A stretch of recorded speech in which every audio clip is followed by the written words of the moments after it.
Alrighty, looks like we're live, so that is good. Let's get over here on playback because right now we are doing a little bit of a guerrilla show here. We are getting ready for baseball. Since there is not a baseball show, we're going to have some fun. I see Michael Henry read the article, says he's feeling de-groovy tonight. That is because we've got Jacob deGrom in the mix here. Let me finish getting all the stuff up and we will be good to go. We've got NBA will be starting here.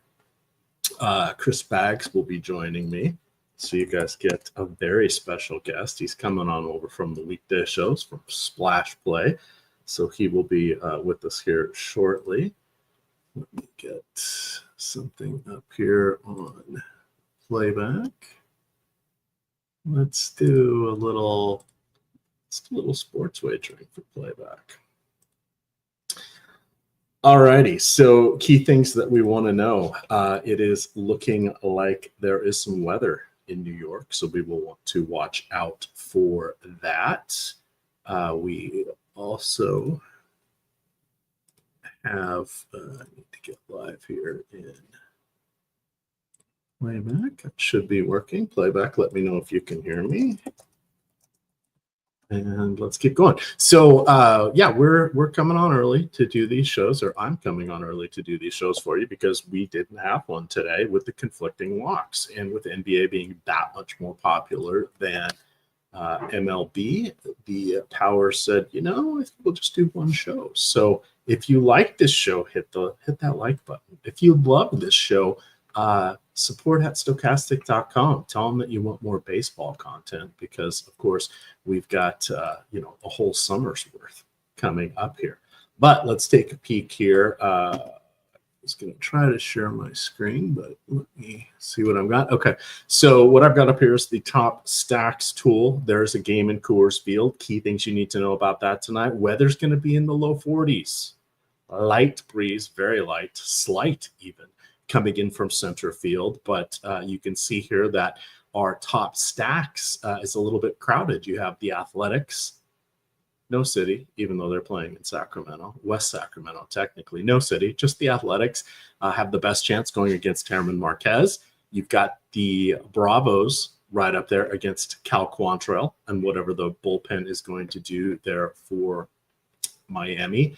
You've got JP Sears, go for the righties on Colorado. But Colorado has just an 8% chance of being the top stack. A little bit of a surprise. That's just going to show what the weather is there. Weather's about 40 degrees cooler than what we will see for over half of the games this year. So give that some consideration. Team that I like is the Reds going against Elvin Rodriguez. So we'll take a peek at that. Let me look at the top pitchers tool here. Let's see. It's funny because mostly I focus on the Sims myself, and that I'm not looking at the tools nearly as much as I used to. So key things that we have here on the top pitchers tool. You've got Robbie Ray, Jacob deGrom, Tanner Bybee. Surprisingly, Tanner Bybee there at number 3. I think that's a bit rich. I'd rather take a chance with Taj Bradley or Brady Singer tonight, but there's Tanner Bybee, and you're not even really getting a discount with him on DraftKings at 8,200, but all the rest of these pitchers are kind of at a similar salary, so he's not standing out too dramatically here. Things you need to know about Jacob deGrom. This is only going to be his 37th start tonight, or I guess 38th. He has had 37 starts since that 2020 pandemic season. He made 12 starts in that shortened 60-game seasons, but injuries have just robbed him of so much. So today's going to be his 11th start for the Rangers, even though this is the beginning of his 3rd season with them. Most of the season-long projection systems have him with 11.5 to 12.1 strikeouts per 9 innings. That's lofty territory. That's like top 5 territory for a season. Now, we've seen him do this in the past, but is he going to do it tonight? That's the key thing. I think going from memory, I think he had 79 or 80 pitches in his last outing. I think he had 73 in his final spring game. So most projections have him for around 85 tonight, I think that's reasonable. Long season ahead, and this guy's missed so much time. I don't think they're going to push him too hard, but that's what you want to keep in mind there with DeGrom. When you look at Robbie Ray, similarly, he's had a lot of injuries as well. So this is only going to be his 10th start since the 2022 season. So yes, it's a remember me game going against one of his many former teams here in Seattle.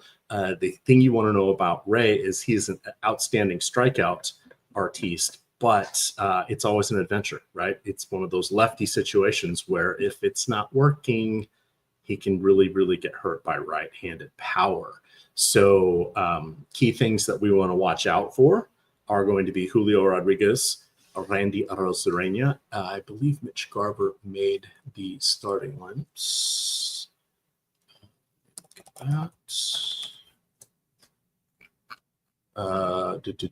Yes, Mitch Garber batting 5th, 2,400. That's a nice price there on DraftKings.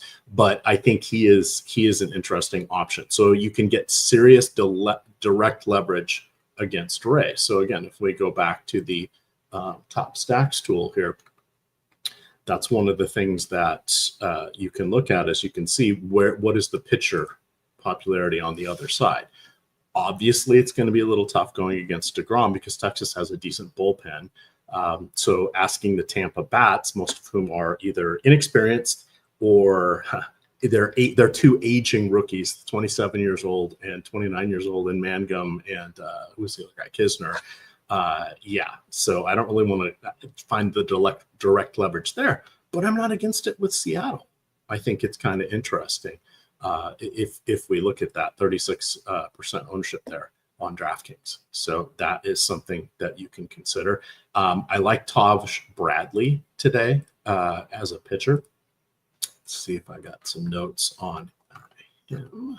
I didn't end up writing him up. He was on my short list. Mainly decent pitching park in Texas. I think the roof's closed today. I did not go confirm that. But he gets to go against a Texas offense that's still finding their way. They were good 2 years ago. Last year, they had a lot of injuries. And remember, 2 years ago, it was like damn near an all-star team. What did they have, like 5 or 6 all-stars? Last year was a little bit rough, and they've got some people coming back from injuries this year. So I think Taj Bradley is okay. If we look at stacks, I mentioned that I like Cincinnati. They're the contrarian stack here. So they're going to go against Elvin Rodriguez. What do you want to know about him? Well, he is a baseball lifer. He started out at age 17 in the Dominican leagues. That was with the Angels. He then played for a couple teams, including Tampa Bay. Didn't make it through the Tampa Bay org. I think he had a cup of coffee with 3 different teams. But he spent the last 2 years not in Detroit. He was with Detroit. He spent the last 2 years in Japan and showed enough to have Milwaukee give him a chance this season, because they're trying to replace the likes of, Corbin Burns and some injuries, etc. So yikes is the operative word there. So you can look to L.A. De La Cruz, Matt McClain.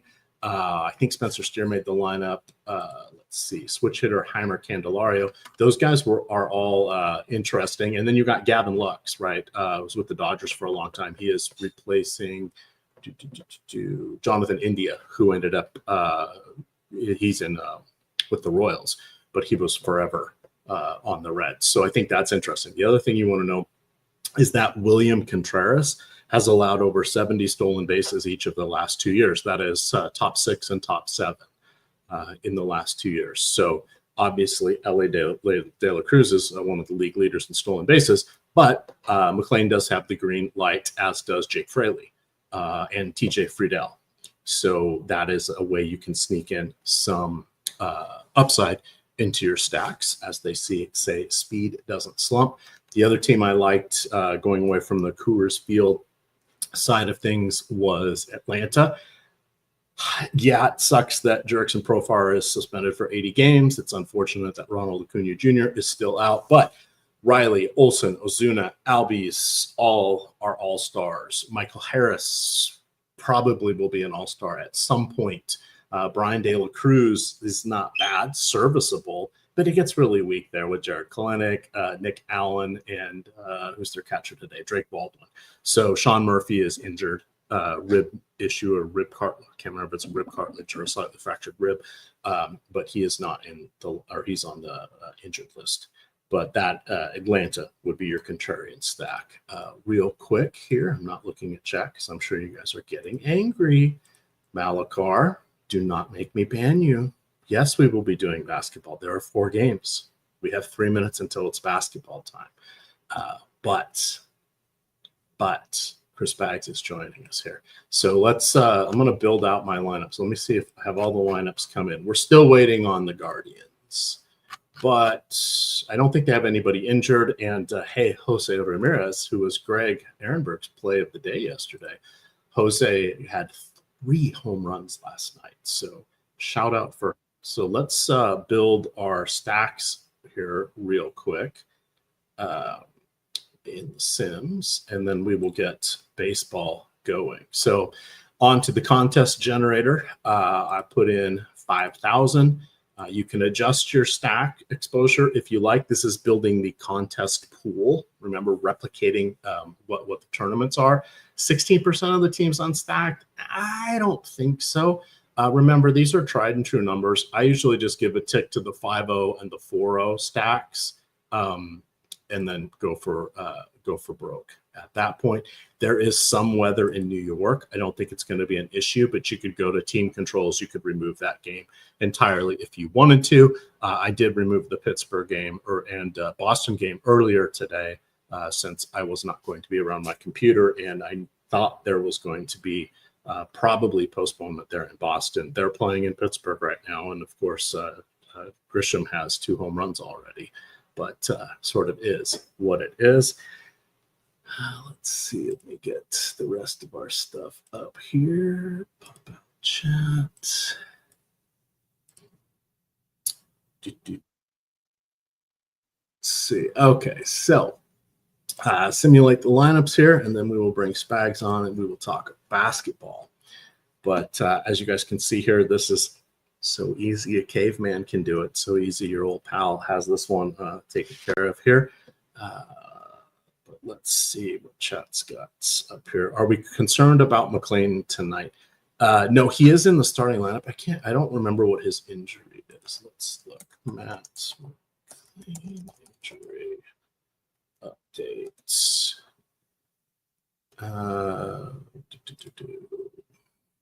Let's see. Oh, now we're talking in that's a crappy article. Says he had a shoulder issue. I don't think that's his current injury. There we go. Matt McLean was scratched last night. Tight left hamstring. So he is probably not going to be stealing bases tonight. He has a sore hammy, but he is in the starting lineup. You guys can skip him if you are not fond of taking on that added risk. But for now, he is in the lineup. Let's get now for baseball. I build out 150. NBA, I build out 100 lineups. I've started out doing 50 with NBA, but worked my way up to 100. I don't like 150 on DraftKings. I like 150 on FanDuel in their low dollar contest. So that is what I do over there. And then, of course, the secret site Yahoo, I just play one lineup for baseball and basketball because I'm in a bunch of the daily leagues over there. All right, let's see what happened. Let's quick favorite our 150. Let's look at the exposure caps. I like to see what's going on with pitching first. Robbie Ray in 76% of my lineups. No can do. No can do. I can't go for that. That's a little Philadelphia Hall & Oates there in honor of Spags, who's in the Philadelphia area, if I remember correctly. Let's bring Spags on. Spags, what's up?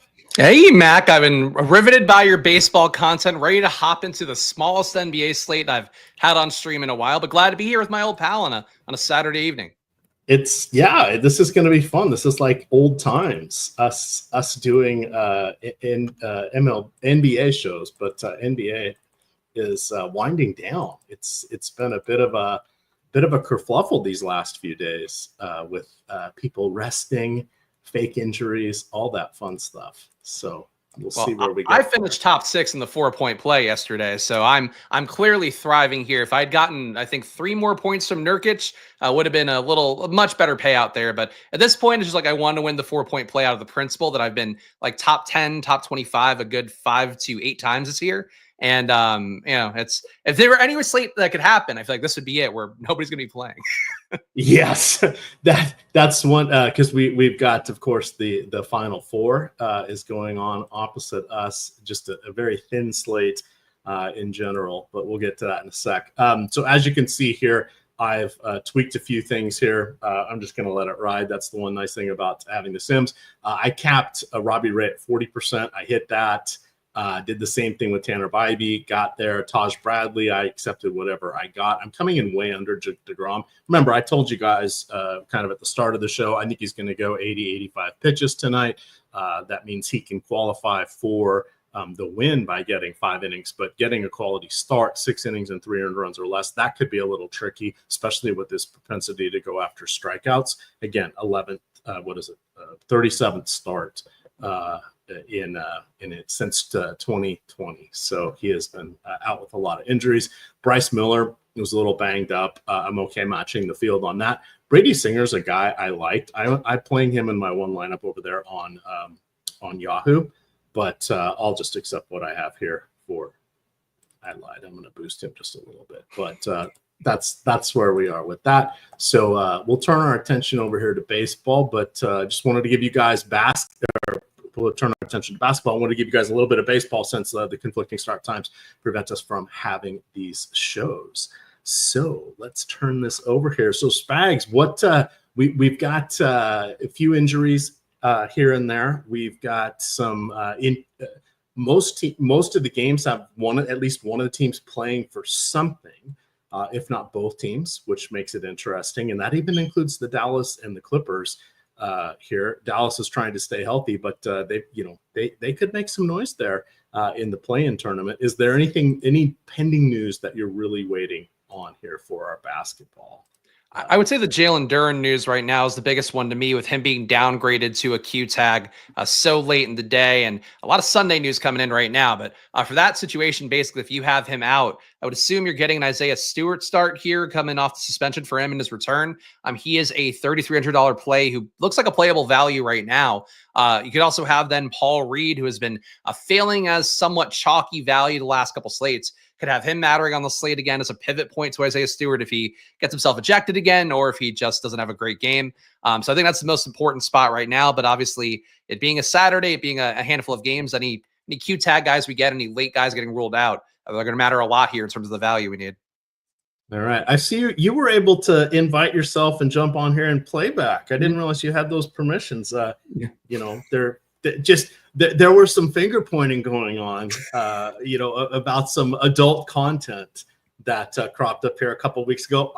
I was accused of this. I'm like, do you guys really think I would have the ability to make all of those moving parts work? Just look now. I'm trying to produce a show, and it's a mess. Let alone me attempting. I think you're doing a great job from what I could see. But yes, no, I have access to playback, but honestly, I don't know playback either. Like, I only go in there, I know to put myself on, but anything else I've never done on there. So including, of course, the other things, these sultry adult hours on playback. I think that was just, a live look in Eric Lindquist's home. And now, thankfully, we've closed those cameras down, so we're good to go on playback.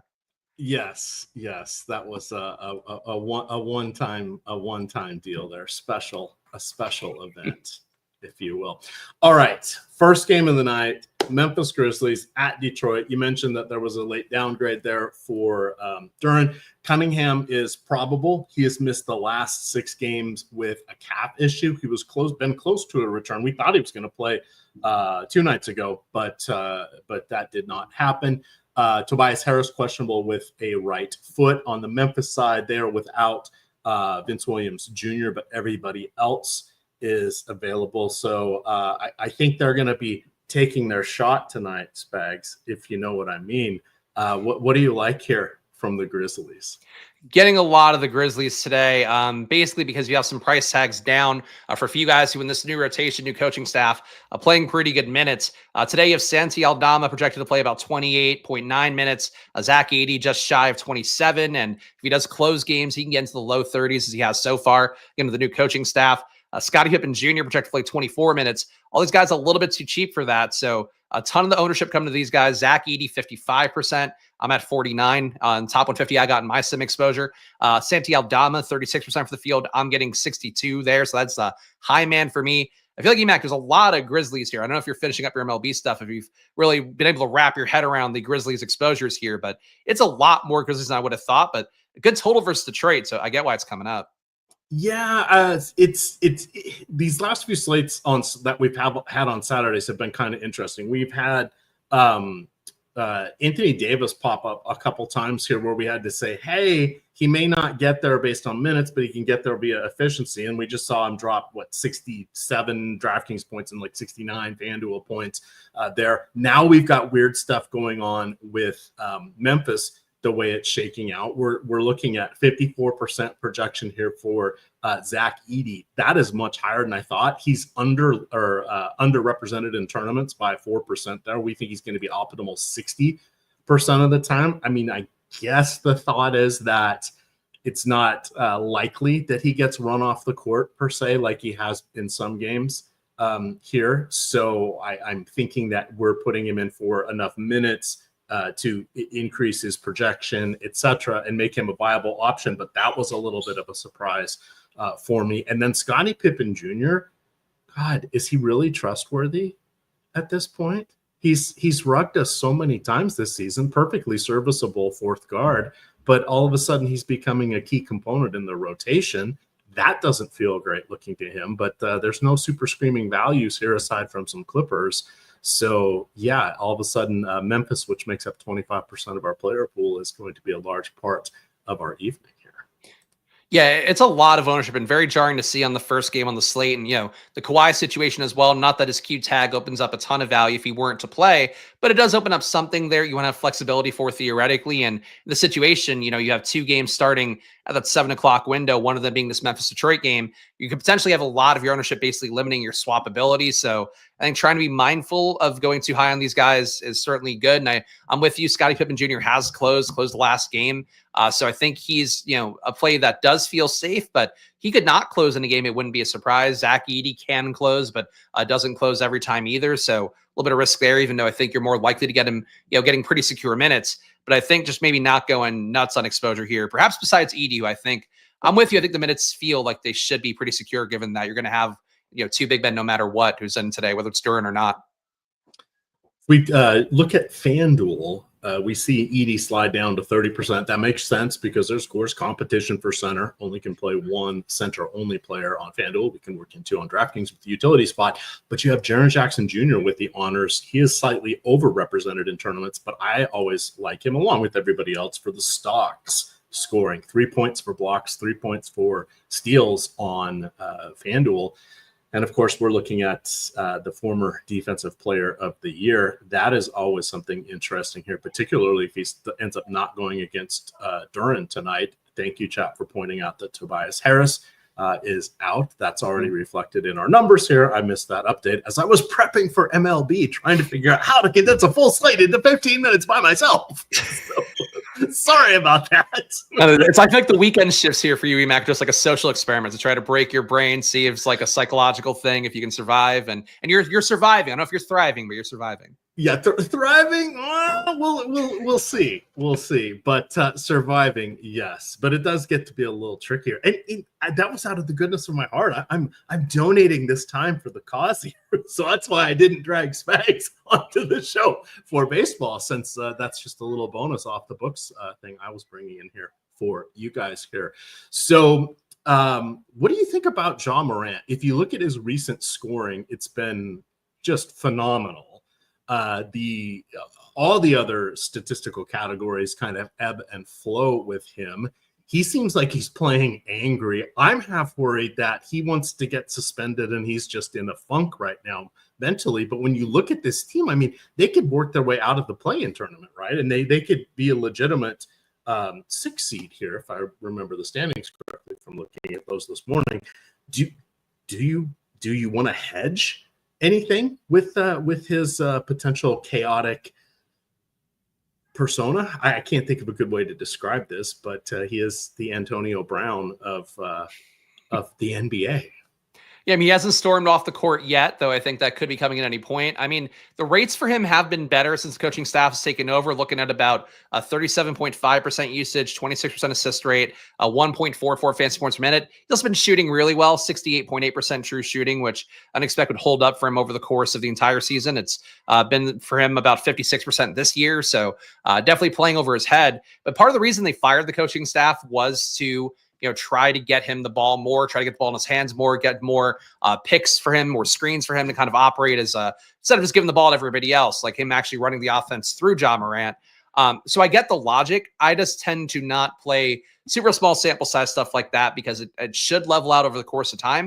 And I think the projections, frankly, I think Stokastic has given him a little bit more of a boost than I'm getting. I only got him 12% in my sim top 150. So I hope he's not a new man. I hope it kind of levels out a little bit more and the supporting cast gets there. But you're talking 25% for the field. So it does feel a little bit naked if you don't play Ja Morant, given the fact that he has, looked like a new man and racking up fines, man as well, currently for the Grizzlies. Yeah, it's I don't know. The jury's out on this one, but I did hedge things a little bit here. I took his under on some three-legged props on the pick'em sites. So that was 37.5 PRA. I think it's moved to 36.5 on some of the pick'em sites. So I don't think I was alone in that. I'm going to play him in DFS, right? That's a self-contained ecosystem here. So we don't exactly have a ton of top scores, at least from a median fantasy point projection tonight. You've sort of got Giannis and then everybody else. But, somebody is going to pop off. Somebody's multiple will probably pop off for 50 fantasy points. It's just harder to know who that's going to be tonight without the true super duper stars on here. And of course, Anthony Davis on a bit of a minutes limit. Let's see. We will end up coming back here to Detroit once we find out what's going on with Duran. So let's go ahead and go to our next game here, Chris, unless you had anything else you wanted to mention from this first matchup. No, I mean, yeah, I think Detroit, we kind of need to know the Duran thing to really know how this team looks, but I'd like to kind of put a bow on the game for now until we get that news. You have a 242.5 implied total here, which is the highest on the slate. The next closest is about 224.5, which is going to be the next game that also starts at 7 o'clock. So just keep in mind here, like you're seeing a lot of ownership. It does feel kind of jarring, but it makes sense when you think about how high that total is relative to everything else. And two teams as well that frankly, playoff caliber teams playing competitively. You're not going to get that in every game tonight. All right, let's look at Minnesota in Philadelphia taking on the 76ers. The Timberwolves are 16.5-point road favorites.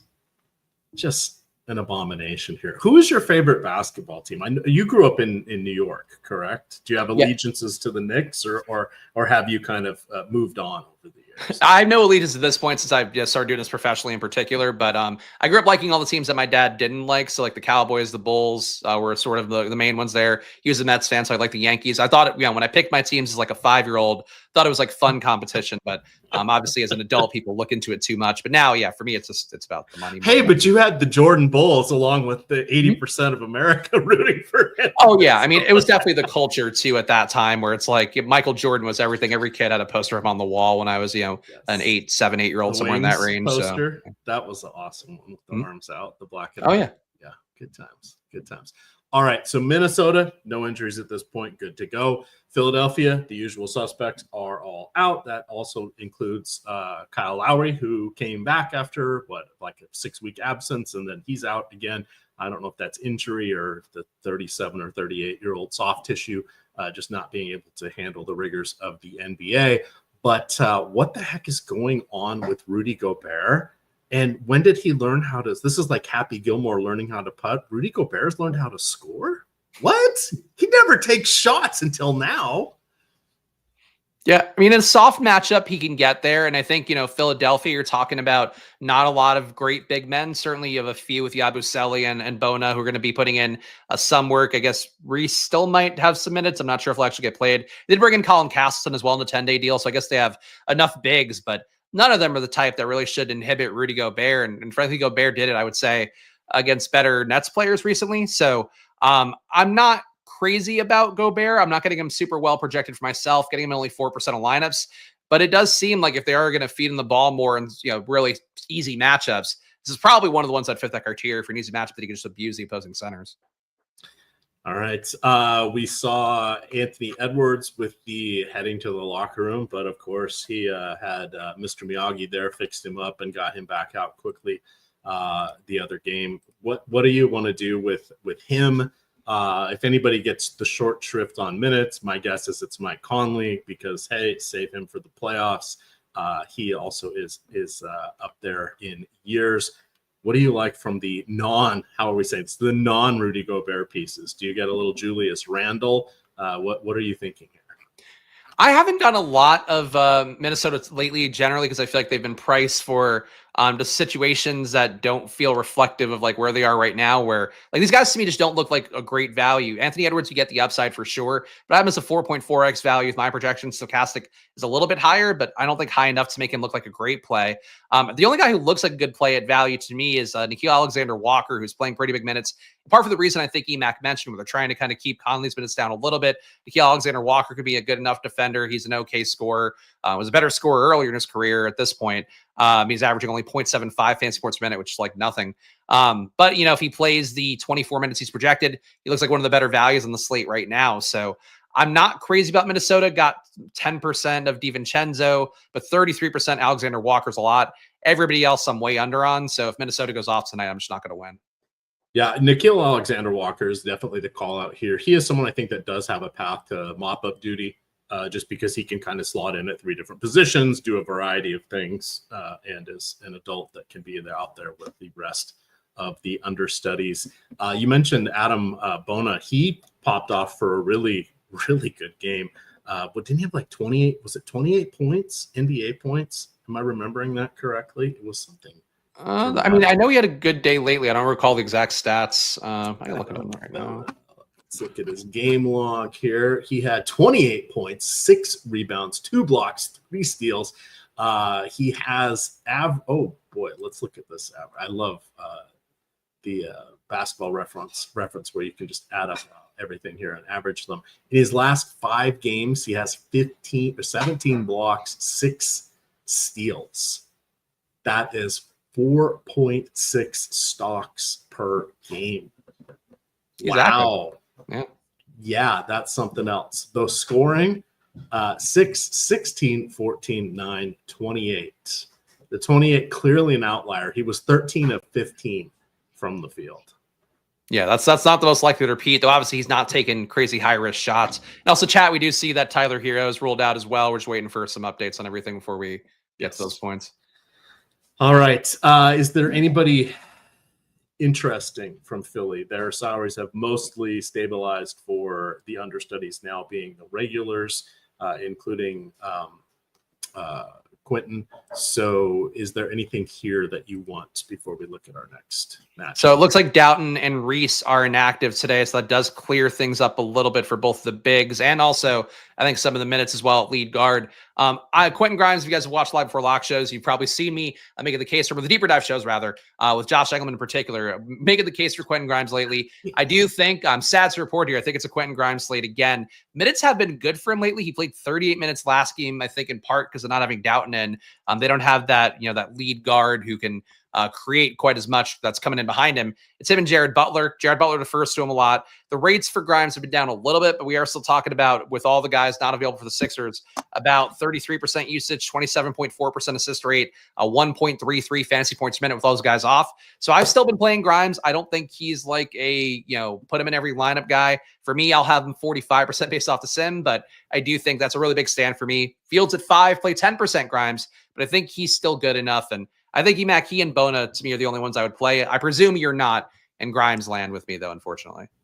No, I haven't looked at. He's been kind of super cheap on Yahoo. That's really where I've been playing him the most, especially since his salary cleared the 8,000 last week on the main sites. I'm not against it. It's just that his absolute ridiculousness was just not going to continue. So I'm not against it, but difficult matchup here.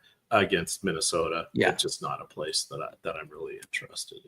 I'll be dying on the hill of Grimes today again, which I mean, frankly, has made me enough money this year that at this point, like I'm plus EV on Grimes. I'm going to keep going with Grimes until he doesn't go anymore. But I do think the minutes being up give him a shot at usefulness. It is a tough matchup, but he's been good in some tough matchups. Like he killed against Houston. That's a team that I generally wouldn't want to play guys against if I were going to fear kind of DVP situations. So yeah, I'll defend Grimes here a little bit, but total here, you're not going to predict a blowout, but 16.5-point dogs at home for Philly doesn't scream the best. But Grimes can still play a blowout too, so that's a positive, I guess.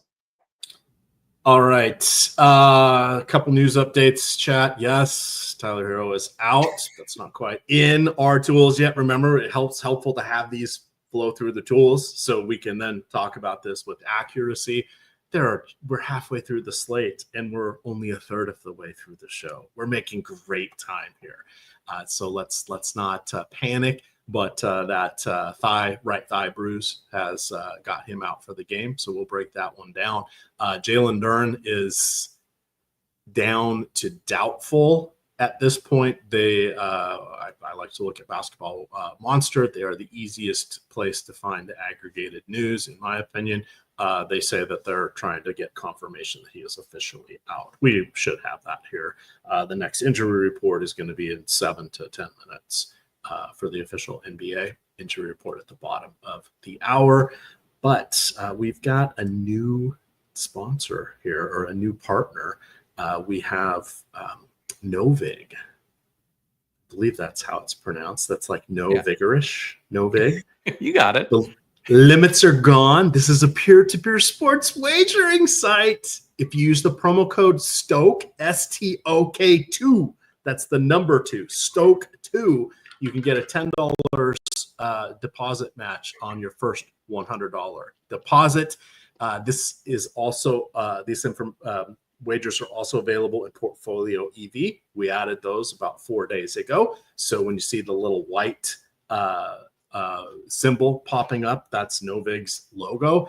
So that is very, very key. You can get to them through, or sign up through them through our link also, because they're part of our link join offer. So that is in the Stokastic, in the YouTube description here. I'm also going to drop the NoVig, or probably the link to the link join page there. So the link join, any of these operators that we have, you sign up through the links here, and you get, not only do you get their bonus offers, but you also get 30 days of your choice, either Portfolio EV or the Stokastic Sims package. So that is definitely something that you guys want to consider.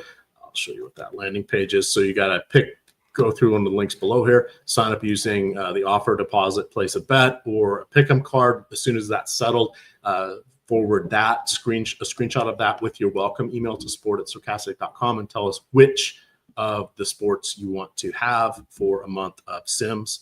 NBA, going to be here through the playoffs. Baseball in full swing. See what I did there? Golf as well. MMA, but the daily sports, that's the way to go. So I would recommend getting baseball, because I am a seam head here. But you guys check that out. That is the NoVig offer. All right, let's see. Do we have updates? Not yet that I've seen. I'm just grabbing some Miami rates for No Hero, Butler, etc. Okay, let's go to the last game of the night rather than retread our way through this, because we should have the updates coming soon enough here. So looking at the final game, again, only 4 games on today's slate. We've got the Dallas Mavericks at Los Angeles. Gosh, this feels like a familiar matchup. That's because they played last night. The Mavericks succumbed easily to the Clippers. So poor Mavs. They did not have Anthony Davis last night. He is expected to play tonight. Expect him for around 28 minutes or so.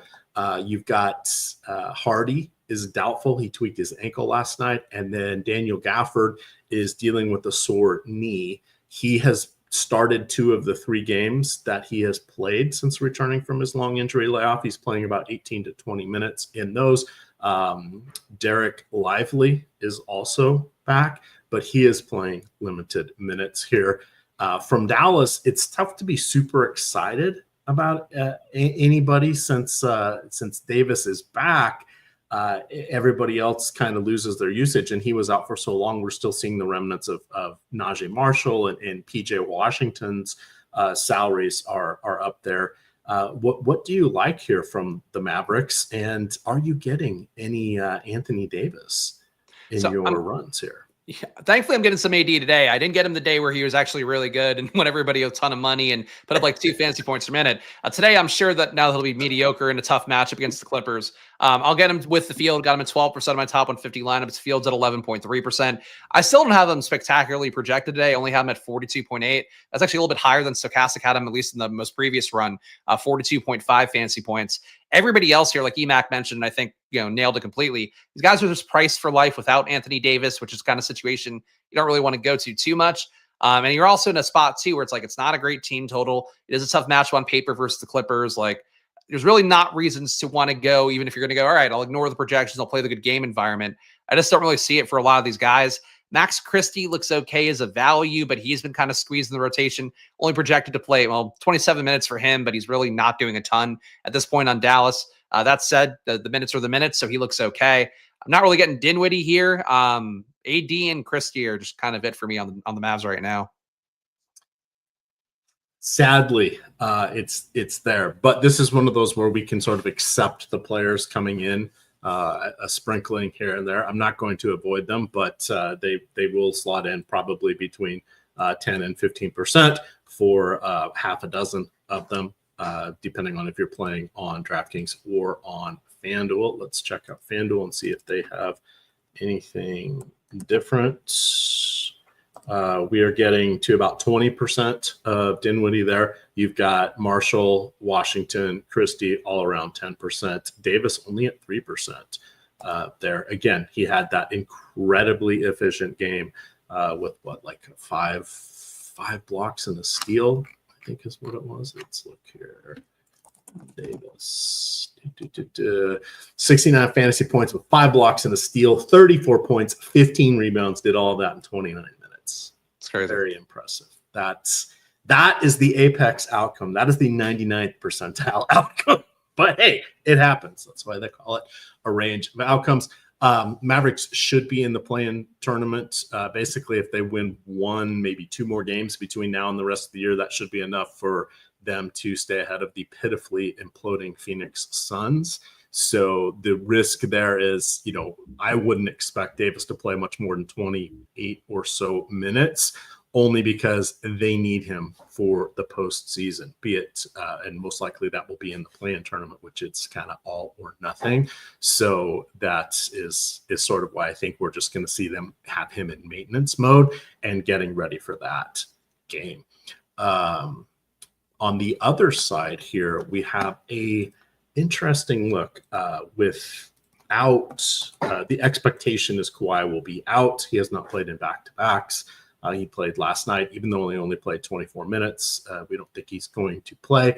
He's in the projection set, though, for what it's worth. He's a Q tag, so they did keep him in. But obviously, he's a Q tag that I think would be more closer to a doubtful, but we don't know at this point. I know. See, that's where it gets hard.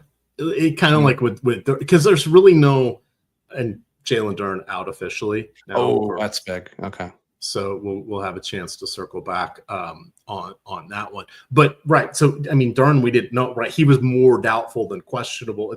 There's so much nuance, and even then, just lies, damn lies, and more lies. Sorry, Mark Twain. This is the NBA we're talking about. Yikes. Okay, so I would all but assume that Leonard is out. With him being out, that really increases the big three, right? Zubac, Storm and Norman Powell, and the Beard. The Beard, look at that salary. He's pushing 10,000. But that's okay because we need raw points tonight, and he's definitely been doing quite well. He made the All-Star game this season, first time in 3 years that he's done that. His scoring is up again, and he's just been going about his business. He's just been Mr. Super Steady there, which has kind of been fun. I guess he's maybe mellowed in his age. What is he, age 35 season or so? Zubac should tear up this front court because remember, Anthony Davis doesn't like to play center. Plus, he's playing a little gingerly with that adductor issue. And then who else is left? Oh, Bogdan Bogdanovic. He is probably the most likely to get the minutes vacated by Leonard here. The trickle-down effect of the shot attempts and all that other stuff is going to go to hit the other three and him. Is Bogey still one of our most projected players on draft? No, he got knocked down a good amount because of Kawhi being in the projection set now. So he looked like super chalk this morning. Now he's at 15%. Do you think Kawhi really plays?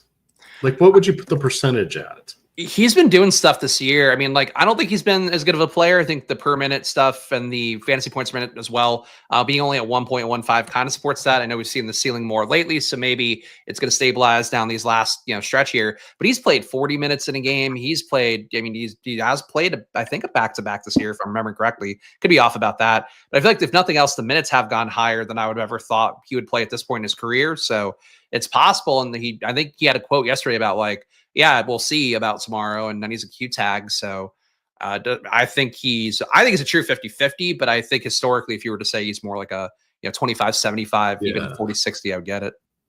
It doesn't, I'm quickly trying to look at his box scores here. It doesn't look like he's actually played in a back-to-back. Okay. But they had talked about it a while ago, I think. But his minutes have been crazy. So if we look on March 23rd, 40 minutes, 16 seconds. 2 days later, 40 minutes, 39 seconds, 27 minutes, 39 minutes, 38, 24 last night, 23 minutes, 44 seconds, if we want to be particular. But to me, it just doesn't feel like he's going to play on the back-to-back. But I guess until we know, we've got to keep him in to the projections. Okay. How do you like, what are you feeling about Zubac here? He has put down one hell of a season. He's getting a career high in minutes, which of course is dragging along every other category, but he's top 4 in rebounds, career high 12 per game. He is top 15 in blocks. Is he your center only play? I like Zubac here. I'm actually getting him a good amount now, and this is with Kawhi in the projection set and the data set. I got him at 39% of my top 150 lineups, Fields at 30%. I do have him about 2 fantasy points higher than Stokastic does in my projection, but frankly, he and Harden have both looked really good to me this entire year. And I think having Zubac and some Harden as well, really whatever you can get from this game is important, because if you do get Kawhi out, Harden's going to be a much better play. Right now, he doesn't project spectacularly, but I think he's close. If you get Kawhi out, he's going to be over 50 fantasy points at the projection. I think it would look a lot better. But Zubac looks good now, so I think taking him now, and then if you get Kawhi out, it's a bonus. I can live with that. But I like Zubac. I think he's a strong play today. I would say, to me, probably my highest exposed center, I think, by the end of it all.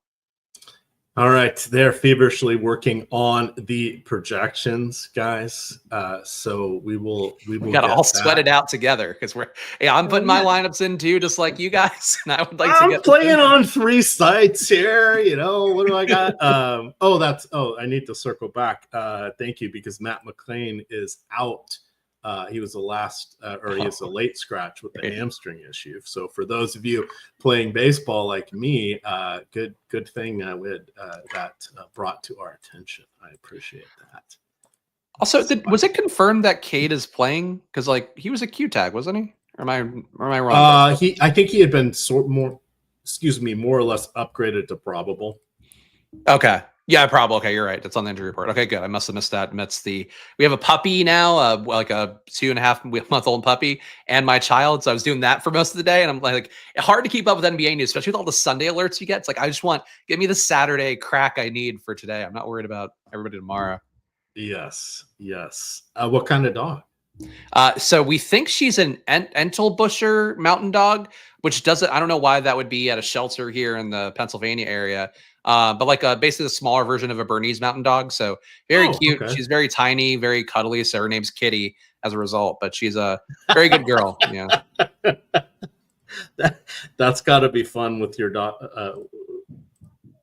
Wait, do you have You have I have a boy. I do have a or- boy. Yeah, Lofty's Yeah, I got was the gonna girl. say. So yeah, Okay. I'm so manly, as you guys all know watching the stream. I can only turn out male heirs. But yeah, my son named after Luka Doncic, so that's Okay. relevant here for the audience. Okay. So when he calling the dog, "Here, kitty." Oh yeah, thankfully he gets the difference between cats and dogs, but it is one of those things where it's like, yeah, we could have a lesser child would be easily confused here. We'd ruin him forever knowing the difference between a cat and a dog. All right. Let's see. We should. When is the site going to update projections? Well before lock. Yeah, like we're probably looking at a few minutes ETA. I don't know. It's also too, like, I think people need to, I mean, not to defend the way this works, but like data people have to work really hard this time of year for NBA, where there's a lot of situations we're getting that don't have historical precedent. So sometimes it does take a little bit of a bigger look, and that's all meant to kind of make sure you guys aren't getting led astray with the data. So for me personally, I'd rather have the data take 5 more minutes and have it be fully right, rather than you have an update and it's like, oh, this is kind of wrong, we got to fix it, and you have to redo all your shit. So I get the frustration though.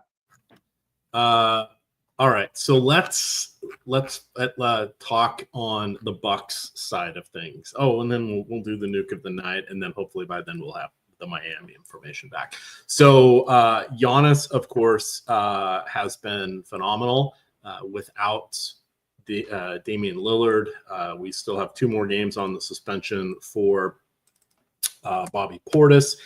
Salaries have accounted for all of that. So aside from Giannis, nobody else is going to crest over 10%. Here, Ryan Rollins seems to have ensconced himself there in the starting role and is getting the majority of the minutes ahead of Kevin Porter Jr. That was a little tenuous 3 and 4 games ago, even resulted in KPJ getting a spot start.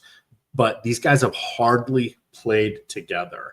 I believe since Lillard was out, they've only played on the court in a game together on 2 occasions. And I think it's for a total of like 7 minutes or something like that. It's very slim, considering that it'd be fine to play both of them together. I don't know why they've been so staunch on keeping them separate. So aside from Giannis, who, if this game ends up being out of hand, I don't think it will as much now that Hero is out. But this game means a lot to Miami because they need seeding in the play-in tournament, and they have a chance. They could climb all the way up to the top seed in the play-in tournament. Milwaukee is, 1 or half a game behind Detroit, and then they're 5 or 6 games ahead of the play-in tournament. So Milwaukee really doesn't need to do much in this game if they choose not to.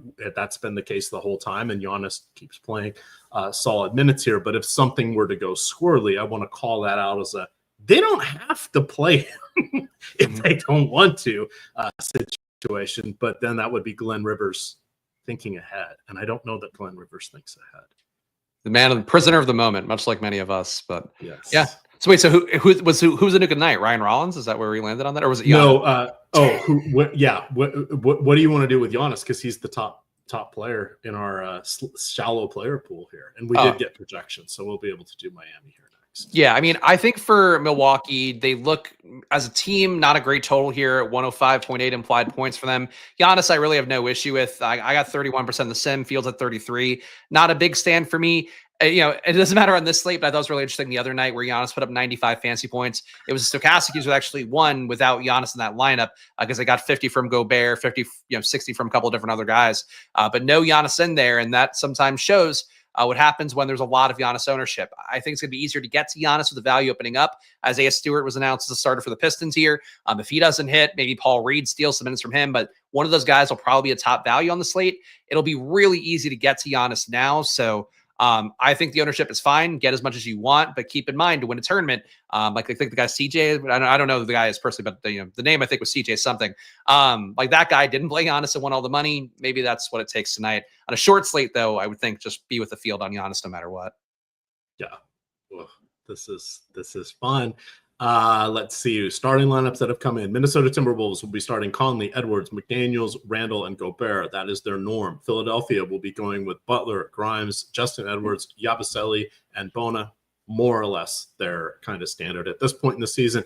And the Grizz, as expected, Morant, Bane, Jalen Wells, Jaren Jackson Jr., and Zach Edey. Did you have a full Detroit starting lineup or just news that? It was full. So Cade's going. I think everything else is the same as the other night. Actually, no. Beasley not starting now. It's Cunningham, Schroeder. Hardaway Jr., Asar Thompson, Isaiah Stewart. All right. Look at Cunningham that. And Schroeder, actually. That's kind of surprising to me. Oh, yep. There we go. Just got it. That isn't. That's kind of interesting. I'm trying to mentally think of why they would want to do that. I mean, I guess maybe Schroeder kind of plays more of the primary ball handler and lets Cade ease into things, or maybe he's going to be the guy bringing it up the court if they think Cade's a little limited, but I don't think they'd bring him back after a 6-game layoff if he wasn't ready to go here. I don't know. Detroit, you're getting kind of wonky here, but without Tobias Harris, that it's not like you're going to Schroeder for scoring. Interesting. I don't know. Yeah, and for what it's worth, too, Isaiah Stewart looks like now one of the better values on the slate to me. I have him as an 8x value. I have to import the Stokastic data, but yeah, and if he doesn't get there, Paul Reed should. So those guys to me crucial on the slate now.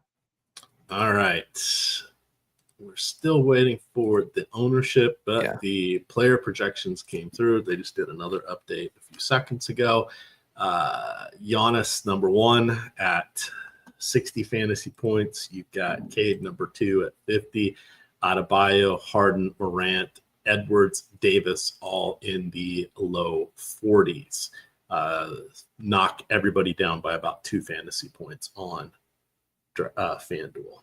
So there is our information. Let me go back to chat here and see if I have missed some questions since I was on other pages. Question here from Michael Henry. AJ.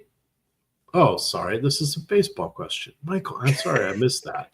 AJ Smith, Bryce Miller, or Bybee on FanDuel. I would go with Bybee. Actually, I like what he's done. This is a much improved Angels team that he's going against. Well, not necessarily much improved, but healthy. At least their main players are healthy. So I would lean towards Bybee in that one. Are you doing baseball content? Yeah, I do. I've done some live before locks during the week. I basically am only playing on the days where I'm doing content for it because it's with NBA going on and still NFL best ball still is a thing for me as well. There's 3 sports at the same time. Keeping up with info is a little bit of a brain bleed.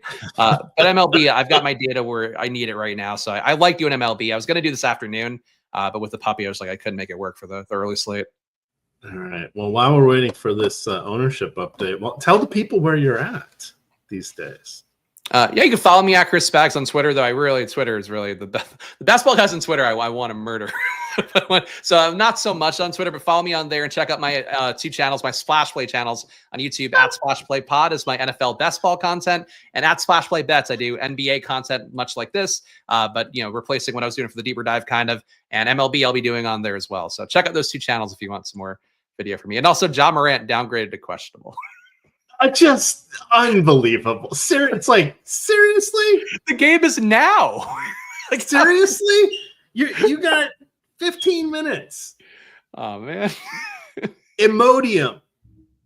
Take some Imodium. Why? I agreed to this too. It's like, happy to fill in for Belman on a Saturday. Like, oh, great, Quentin Grimes on the slate. That'll be fun for me. And it's just chaos. I don't get a break. It's not a relaxing Saturday. We knew the injuries in advance. This is awful. It's unfair. No, no, it's a small player pool. What could possibly go wrong? This. Oh, man. I mean, Scottie Pippen, I guess we'll get the update, but you got to play more Scottie Pippen, I would think, if you get Ja out. But this late downgrade, he has to be not playing. I would hope we get that news soon. All right. Ownership is updated for everything. Ja Morant being questionable. Let's take a peek at what happened. And then we will. Why am I playing on 3 sides? I don't know. Yeah, that's a little ambitious on your end. The Sims make it easy. That's a positive, but it does. It does. Okay, so I'm on hopefully I'm still sharing this page. Yes. So Isaiah Stewart coming in at 76% on DraftKings. Giannis number 2 at 43. Duncan Robinson came back after his injury layoff. We don't have Miami starting lineup, do we? No, I don't think that hasn't come out yet. Okay. So it's God only knows what's going to happen with Miami. I know somebody was asking about Pell Larson. Pell Larson and Alec Burks and Highsmith, who is questionable, and Duncan Robinson are all going to be competing for the minutes. Fortunately, they're going to get a bunch there with Hero available, but Godspeed knowing which of those four Coach Spoelstra is going to give the most to. I think Adebayo is a rather interesting option here. If Adam Bona could rip up the Brook Lopez, who's now officially old at 37, had his birthday on April 1st. What could Adebayo do? We've got Zach Edey at 35, Jackson at 35, Ja at 35, Davion Mitchell. There's another guy in the picture. Potential minutes option there. He's obviously more defensive minded than Alec Burks, but Mitchell is in the mix. Nothing super surprising. Spags, Cunningham at 25%, Pippen at 22, even with the assumption that Morant is in. He's becoming trustworthy. That means he's going to rug us, right? I mean, if Morant's not in, I think he's a great play because the new coaching staff seems to like him and keeps giving him minutes, and he's closing with those guys. So I think he's a good play. We gotta get confirmation before the game starts, I would think. But I would err on the side of playing more Pippen than not at this point. If you're getting him a lot, I was getting him at 41% compared to the field's 23. So I feel okay being on that number. But for you guys out there, it might boost them if you're doing stuff. Turning our attention here to the blue side, you've got Isaiah Stewart at 78%. Asar Thompson, remember, blocks and steals were 3. He's at 56%. John on half the lineups. Cunningham on 37%. Davion Mitchell gets the bump with the similar price to DraftKings, but again, steals are worth 3, and he can definitely get multiple in a game. Adebayo, Bain, Jaden McDaniels.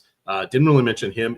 I think Jaden McDaniels has similar to Nickeil Alexander-Walker, who has the path towards mop-up minutes, securing things. I think McDaniel has that chance as well. We saw last year as they were making their deep run in the playoffs that he actually was opening up his offense when given those opportunities. This would be a game where he could showcase that again as well. Shout out University of Washington, which will always be better than the USC Trojans. But I'm paying attention here. You can't get away with that. But frankly, USC is not giving me a lot of reason to have that faith at this point. Oh, good times. Good times. All right. Let's see. We are in a holding pattern here. This is unbelievable. Like, really? Out of all, this is like the most important thing we need to know. And to get Ja Morant questionable 5 minutes ago is like, everything matters. Like, I think if we don't get in the next 5 minutes the confirmation, I'm just going to lock Pippen and just deal with it, whatever comes out of it. I think that is a reasonable case here. So this is something one of our former coworkers used to talk about all the time. Fast Eddie Fear, the fire drill. What do you do, right? Oh my God, we're waiting. Here's what you can do. You can run 2 sets of lineups, one with Ja, one without Ja. You got your 2 CSVs. You're ready to upload them. 2, always practice fire drills. I'm an idiot for playing multiple sites tonight because they have different uploads. They have different CSVs.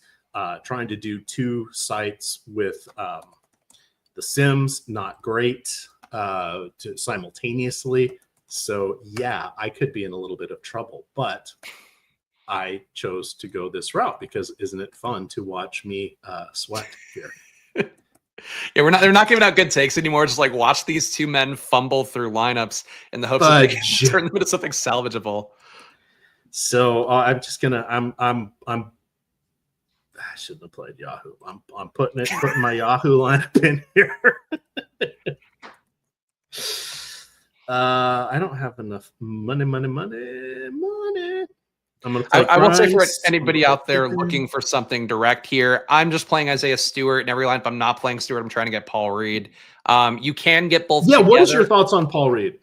So Paul Reed and Stewart are tough because on DraftKings they're both center. So I think that makes it a little bit of a play. You don't want to have both guys in lineups necessarily. It's possibly both get hit because they're both cheap enough and they're likely to split, that same 48 minutes that's been the case with Duran, whoever's backing them up. But I think Stewart's the play you want to get more of here. Oh no, is EMac gone? This is, guys, if I have to stall for 9 minutes here while trying to get this shit in, oh my Lord. I would say, there he's back. what a mind game you're playing on me. You know, when they say, do you really want to leave this tab? And you're like, yeah, close that tab out. And it's this tab? That's a problem. I thought it was different. Oh God, this is, we're making a worthwhile viewing experience here, even if, again, this is one of the worst NBA slates to have on a relaxing Saturday.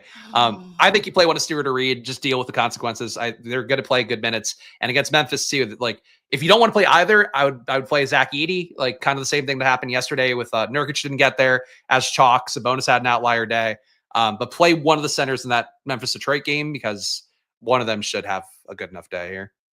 All right, I am building my FanDuel lineups, and I am not going to play Jaw. I think that's smart at this point. And then we'll see if we have any updates by the time I get around to. There was a projection update 1 minute ago, but obviously that won't, I would think, not account for Ja Morant. Yeah. Because we don't know. And if Q tags, you usually keep guys in. Actually, no, they might have taken him out. Actually, here's no, never mind. They bumped his minutes down to 28. We didn't do the nuke of the night. Who you feeling like is the nuke of the night? Scottie Pippen. Man, at this point, I mean, for me, it's probably Quentin Grimes. I mean, like, it can't be a chalky player. It's one of the centers. It's Stewart or Reed, I think, is the best play in the slate. I don't know what the nuke of the night criteria really is. I just know they do the bit and it's fun. It's great video edit. I don't really know. There are no rules. Yeah, the bits and the little, there are no rules. There are no rules. You know what we need? A new bit. I introduced this a couple weeks ago. Did not catch on, but Spags, you're here, so perhaps it will. Who is your Taylor Mathis bust of the night? The bust of the night. I mean, I think at this point it'd be Ja Morant. If there's any ownership, people didn't tune in and then left their lineups and were like, "Oh, cool, I'm good. I can go get dinner." That would be it. Besides that, I don't know who else I'm really fading. Trying to see who I'm low on. Kyle Kuzma is always the bust of the night to me. He's been awful in the Bucks. I think he's one of the worst acquisitions. Still, yeah, Kyle Kuzma to me. I'll call him bust of the night. All right, I believe Morant is going to be out. Morant is out. Okay, there we go. Oh boy, oh boy. I mean, I'm just gonna grab these lineups I got. Let's. Apparently I'm. Am I not sharing the screen? Oh, because I disappeared. So let's share the screen. Here, you guys can watch me scramble. Let's go to the contest simulator. And we'll share. All right. So we found out Ja Morant is out. So what am I going to do? I am going to go to Ja Morant. Current exposure 0. Perfect. That's great. I'm putting in the hard cap here at 0. Oh, that's because I didn't have any lineups selected for FanDuel. But let's go double check. Ja Morant. Good. 0. I am good with that. And let's see, who else did we have? Oh, God, that's a lot of Lonnie Walker. 72%. That is ridiculous. Asar Thompson, Davion Mitchell, Bam. Okay, those guys are all fine. And then I really liked Harden today. He was probably my make or break guy. I want to go higher on him. I want to go higher on Zubac because I don't think that Kawhi is going to play, and that will do it. Oh, I think we might have just got the no Ja update in. Top 150. So then I'm downloading this. Now, here's what sometimes I have trouble with. If I change right away to DraftKings, I've run it before and it's kept FanDuel salary cap. So I like to close out the window and then bring it back in. That is, I meant to ask the data team what that is about, but I'll share my screen again. All right. So now there is literally no time for any errors. No pressure. No pressure. Because half of our slate is starting in 3 minutes. And Memphis is already chalky. Memphis is now impossibly, I think, chalky. Look at me. Scottie Pippen, I personally will just be locking for anybody who cares. Jackson looks a lot better to me. Bane, not quite as good as Jackson to me. But I have to pull in the Stokastic stuff in a moment. That's where I'm. Pippen, though, I think I would just cram him in if for anybody out there who's doing this now. Yeah, I don't know what I did not get enough on FanDuel, but there's not much I can do about that.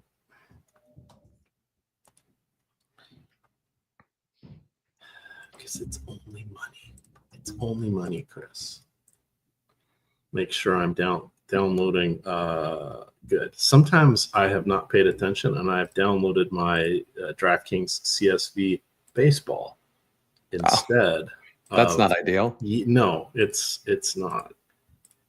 Let's do this. 3 minutes, 2 minutes. Oh my God, I'm getting so much of every. I gotta knock some of these guys down. All right, let's go with my 100. Scottie Pippen 95%. I like that. Dear God, it's a Memphis night. Let's go to ROI boosts. Do the same thing. Let's put a bunch on Zubac. Let's put a bunch on Harden. Did not do Adebayo. Let's put a bunch on him. And then whatever we get, we get. And that's how we do it tonight. I'm good. What a relief. Everybody's you need me to stall for you a little bit. I will say for my final exposures here, getting 100% Pippen, I just grabbed all the lineups I could with him because I feel good about that number. 80% Isaiah Stewart, 60% Giannis. Did knock him down a little bit, so I kind of leveled it out. A lot of the Heat guys getting Duncan Robinson more, Davion Mitchell more, 50%, actually 60% of those guys.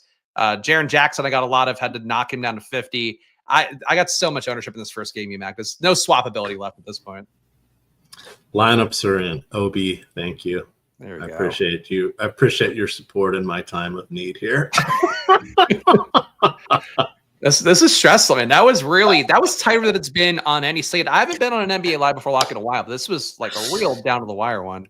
No, it's because Saturday and Sunday just shit happens. No matter what. It used to only be kind of Sundays, and it was against the NFL and people weren't paying attention. And now it's like every Saturday and Sunday. And it used to be, someone was out partying, flu-like symptoms, right? All that. Now it's just, Jock could be flu-like symptoms from partying. But it's one of those just, really? There's somebody every single game. And if there isn't anybody at the first lock, there's still a surprise scratch. So hopefully we avoided that. Sorry if I didn't share my screen. That's just a I did a run sheet for these shows now. I've got all this stuff listed. Just at NoVig, use promo code STOK2 to get $10 added to your $100 first deposit. We also are going to have them added to the link join as well. I also, if I can, I would like to give a quick shout out to the YouTube chat for hanging with us here. That was really stressful down the home stretch, but appreciate your guys' patience here as well. I think we all are in the same boat here. Like we're all gambling on a Saturday evening.